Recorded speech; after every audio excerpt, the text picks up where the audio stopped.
Hello! So it's my second day in Bruges and time to explore.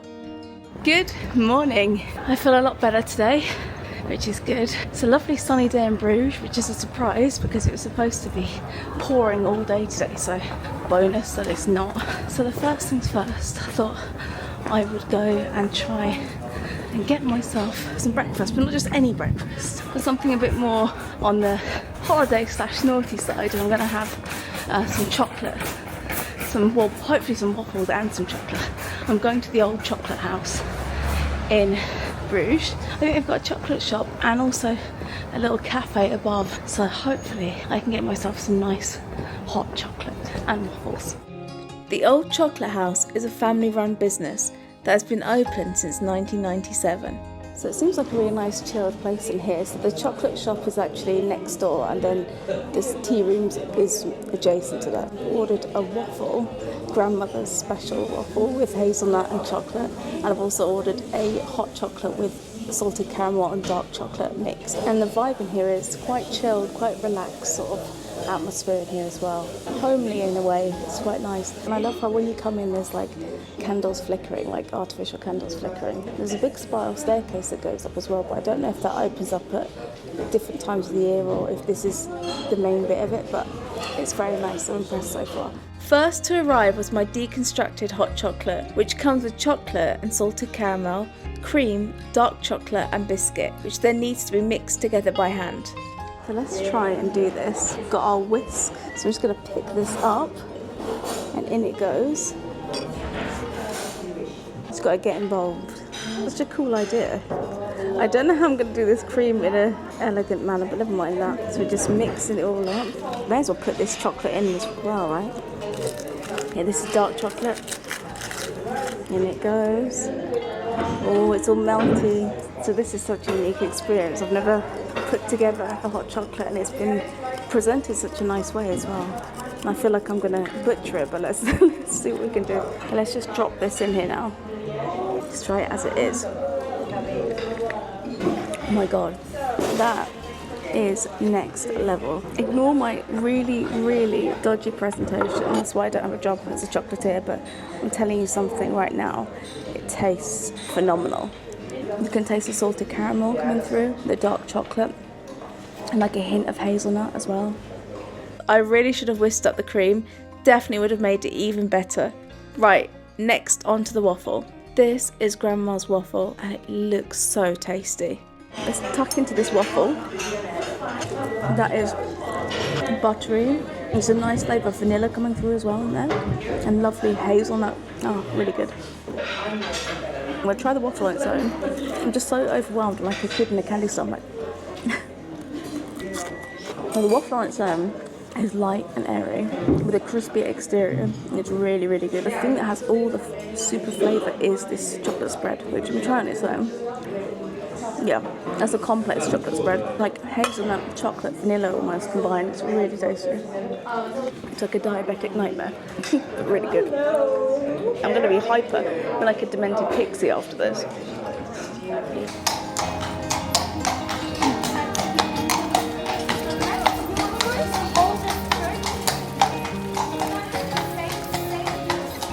That was just insane, like absolutely nuts. Delicious, amazing, but I am so high right now on sugar. I can't even express to you guys how wired I feel. I'm like this. I couldn't finish my hot chocolate because it was just too much chocolate overload for me. I think I might go to the church now, try and calm myself down, de-chocolify myself, and fill myself with the Spirit of the Lord. Probably covered in chocolate as well, aren't I? Let's hope not. I'm kind of getting familiar with this place now and where everything is. So let's head to the Basilica of the Holy Blood, which should be around here somewhere.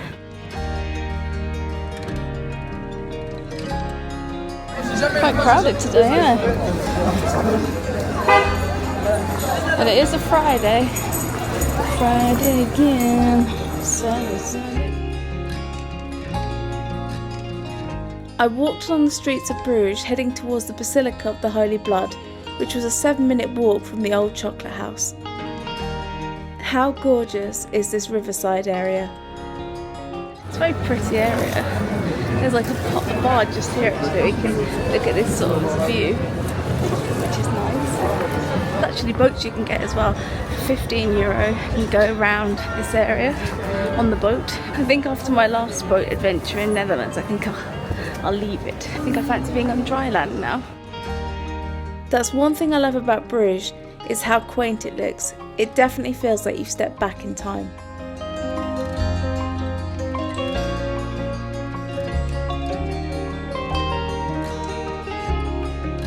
So we're going towards the main town square here, where the Church of the Precious Blood is. Did I say precious blood then? I meant precious blood.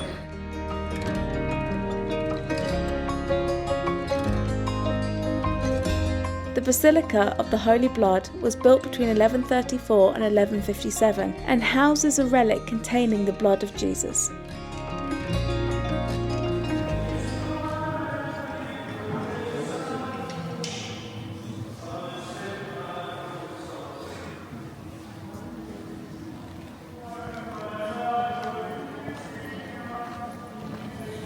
I'm going to keep my voice down a bit, but basically in this basilica they have a relic of Jesus' blood, which is said to have been collected from Joseph of Arimathea on the day Jesus was being crucified. It's sealed in an airtight container, but it's said to be Jesus' actual blood. So you can come in here and pray in front of it, and I'll tell you something, it's a very, very peaceful church, this one. Very, very nice. I love the music playing in the background. You have an area where you can just sit and chill and pray and meditate, and then the other section of people, a line of people just going up and just blessing themselves in front of the relic as well. So it's just a nice little place to come really. So I'm gonna be quiet now and I'll catch you guys later. That was so nice. I kind of didn't want to leave. I was so in the zone in that church. The smell of incense and just the calming music. I was just like, I had to kind of pull myself away. Those big horses, I can't remember the name of them now. I was looking on the internet and it might be a Dutch draft horse. But if you guys know, let me know. But what's happened here?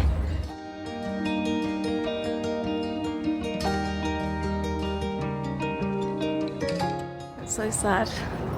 I think it looks like lots of young people were killed. It's very sad. But I do like the monument. I think it's a nice tribute. It's got photographs of people that died at the bottom. And I think it's quite a powerful image really. It's nice, it's right next to the church.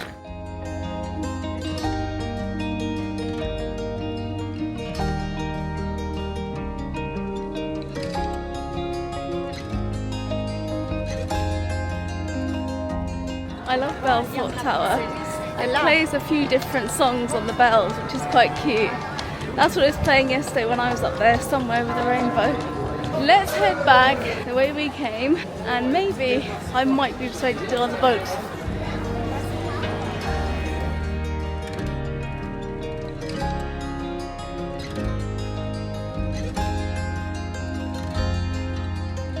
I love when you're in Bruges, everything is so close together.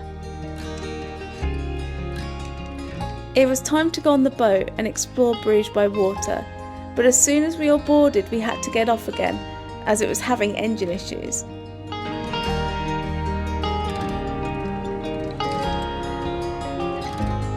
This is the first peak.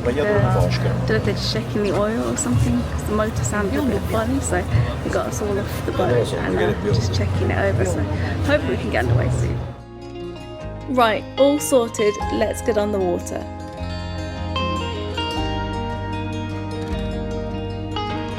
I love travelling along the river. You get such a feel for the city. Now Bruges is one of those medieval cities you have to visit, and with so much of the city keeping its old world charm, I thought I'd take this time to share a ghost story with you. Now this might be one of the most famous ghost stories in Bruges. A convent was located on the banks of the River Raya. Across the river on the opposite side was an Augustinian monastery. A monk had developed an infatuation with a nun in the convent, and she repeatedly rejected his advances towards her. There was an underground passageway that connected the two buildings together, and after trying to speak to her in person multiple times and her still rejecting him, he took matters into his own hand. Angered by her rejection, he went through the passageway and waited for the nun to come out of the chapel, hiding in the darkness with a knife. He startled her and she tried to run away. He stabbed her to death and hid her body. The story goes that his ghost is said to wander up and down the old convent, which is known as the haunted house due to the amount of sightings that there have been. He wanders the house searching for the nun to ask for her forgiveness, but is unable to ever find her. Can you imagine how atmospheric it would be to hear ghost stories on the river at night by candlelight as you're sailing down these passageways? Anyway, that's enough ghost stories for now, let's just enjoy the views.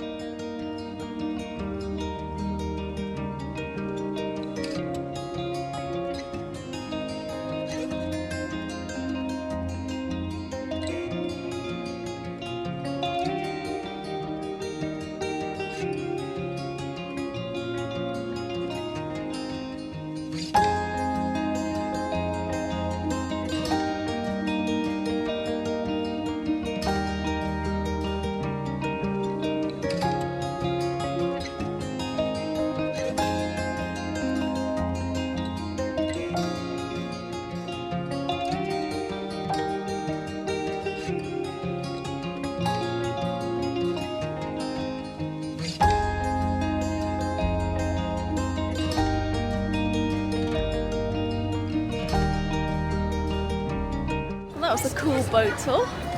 I enjoyed that. So now I think I'm going to go to the brewery and try some Belgian beer.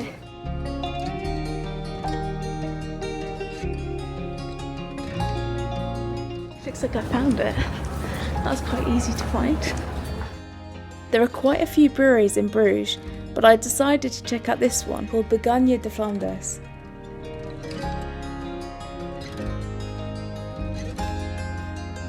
There's a nice selection of beers here, and I've decided to grab a beer flight to get a taste of some of them.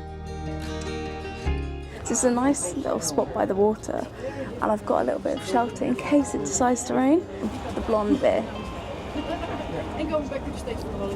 It's quite light, but it's got like a bitterness to it, which is just a slight aftertaste of that, which works really well. It's nice. If you don't like ales, you wouldn't like this, but it is quite a light one, so you never know. So we've got number one. Oh, I like that one a lot. So far that is the winner, number one. Okay, number two. Similar to one, but there's different sort of notes and tones coming through. I sound like I know what I'm talking about, I haven't got a clue. Fruit and kind of herby taste afterwards, which is quite nice. I wish I was better at describing flavours, but you're just going to have to trust me that it's very, very tasty. Oh, that's sweet. That was unexpected. It's like almost if an ale and a sherry had a baby. That's what this is. That's one I haven't had that one. God, I'm already getting confused. Oh, that's completely different again. It's got an aftertaste of a pear drop. I know that sounds a bit odd. It does. And the last one. It's like a cider. It's like an ale cider. Weird, but good. I've got the biggest pretzel in the history of mankind here. Wow. That is salty. They do make some fantastic beers, and there are so many beers that you can get that are Belgian beers. You're going to see the decline of Kate now. 6 beers later, I'm going to be pickled. It's nice to sit here and watch the boats go past as well. And just relax. My last day here. So have you guys been to Belgium? If you have, what is your favourite Belgian beer? So all this, the flight and the pretzel, came to €22. You can go around the brewery yourself separately. I think that costs €15 per person. I wanted to just have the beer, so I opted to not bother with that bit and just go straight to the tasting. These are all nice craft beers. But the more I'm drinking, the more confused I'm getting of what was my favourite. I don't know, there's something about solo travelling as well, where you just... It brings you even more out of your comfort zone than if you're with somebody. Because you've got to figure everything out on your own, and... I don't know, it's kind of good to get to know yourself a little bit, do you know what I mean? For me personally, I'm more of a sort of person that likes to chill with other people. I don't like being on my own as much, but at the same time I'm kind of like an introvert as well, so go figure. I like company, but it drains me. But anyway, but I feel really, really calm and chilled here. Cheers. So guys, that was a really nice beer tasting. Definitely a little bit tipsy now, I'll be honest. It was a welcome break from the rain. Definitely a good call. I'm so lucky that I caught the boat when it was dry. I'm trying to get to a rooftop bar. It's down here somewhere. It's my last day. I can't believe I'm leaving. I'm gonna go to a place and have some Thai food later because I haven't had Thai food in ages. And for those of you who've been following me for a while, you will know it's one of my favourite foods. After all that beer, I decided to make my way to a rooftop bar that was close to the Catholic church, called ODA, for a quick cocktail before dinner.